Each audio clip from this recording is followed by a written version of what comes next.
नमस्कार, मैं हूं अंकुर और आप देख रहे हैं सत्यहिंदी.com। एक नजर डालते हैं अब तक की सुर्खियों पर। 74वें स्वतंत्रता दिवस पर प्रधानमंत्री मोदी ने लाल किले की प्राचीर से कहा कि एलओसी से लेकर एलएसी तक जिसने भी हमें आंखें दिखाई हैं, हमने उन्हें माकूल जवाब दिया है। पीएम मोदी ने कहा कि हमारे जवान क्या कर सकते हैं, इसे पूरी दुनिया ने लद्दाख में देखा।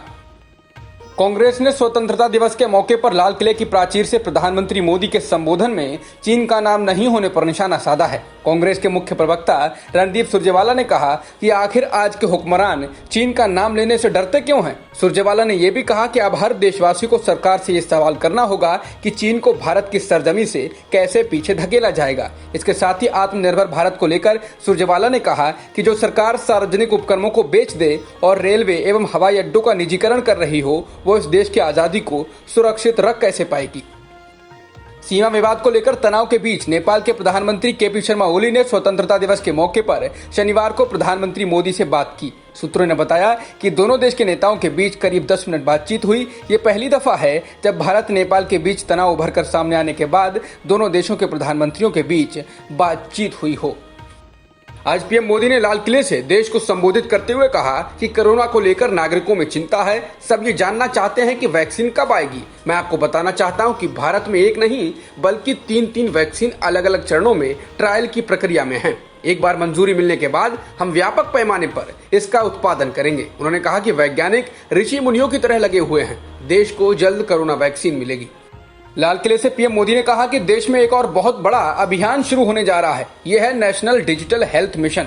ये मिशन भारत के हेल्थ सेक्टर में नई क्रांति लेकर आएगा। इसके तहत सभी देशवासियों को हेल्थ आईडी दी जाएगी। हर टेस्ट, हर बीमारी, आपको किस डॉक्टर ने कौन सी दवा दी, कब दी, आपकी रिपोर्ट्स क्या थी, ये सारी जानकारी इसी एक हेल्थ आईडी में होंगी।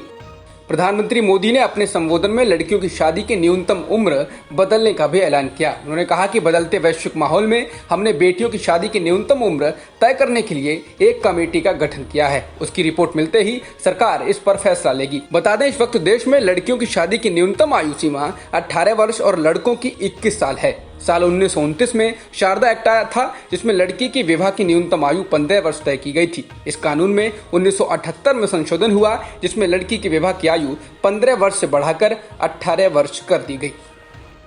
भारत को चौतरफा घेरने की कोशिश कर रहे पाकिस्तान ने एक बार फिर बांग्लादेश को साधने की कोशिश की है। स्वतंत्रता दिवस के मौके पर आयोजित एक समारोह में बांग्लादेश में पाकिस्तान के शीर्ष राजनयिक ने पाकिस्तान के निर्माण में बंगाली मुसलमानों के सहयोग की प्रशंसा की। पाकिस्तान और बांग्लादेश के बीच संबंधों का जिक्र करते हुए उन्होंने कहा कि दोनों देश इतिहास, धर्म और संस्कृति के अटूट बंधन को साझा करते हैं। मुझे यकीन है कि आने वाले दिनों में ये बंधन और भी मजबूत हो जाएंगे।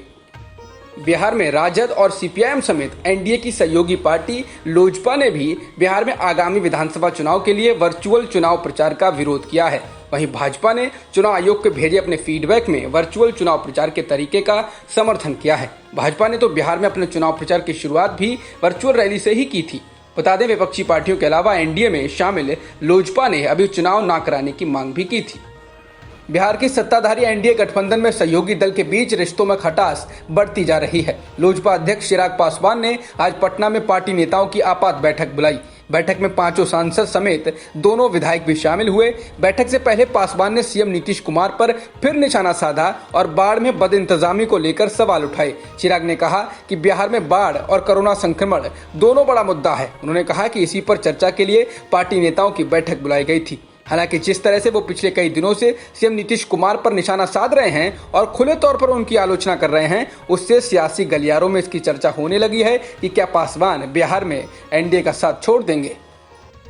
मुख्यमंत्री अरविंद केजरीवाल ने शनिवार को कहा कि दिल्ली सरकार तब तक स्कूल नहीं खोलेगी जब तक कि शहर में कोरोना को लेकर बेहतर स्थिति के बारे में पूरी तरह से आश्वस्त नहीं हो जाती। इसके साथ ही उन्होंने करप्शन, पर्यावरण और साफ सफाई को लेकर देशवासियों से 3 अपील की। कोरोना वायरस अब केंद्रीय स्वास्थ्य मंत्रालय तक पहुंच चुका है। केंद्रीय स्वास्थ्य मंत्रालय के संयुक्त सचिव लव अग्रवाल कोरोना वायरस से पॉजिटिव पाए गए हैं। लव अग्रवाल ने ट्वीट के जरिए खुद के कोरोना वायरस से संक्रमित होने की जानकारी दी है।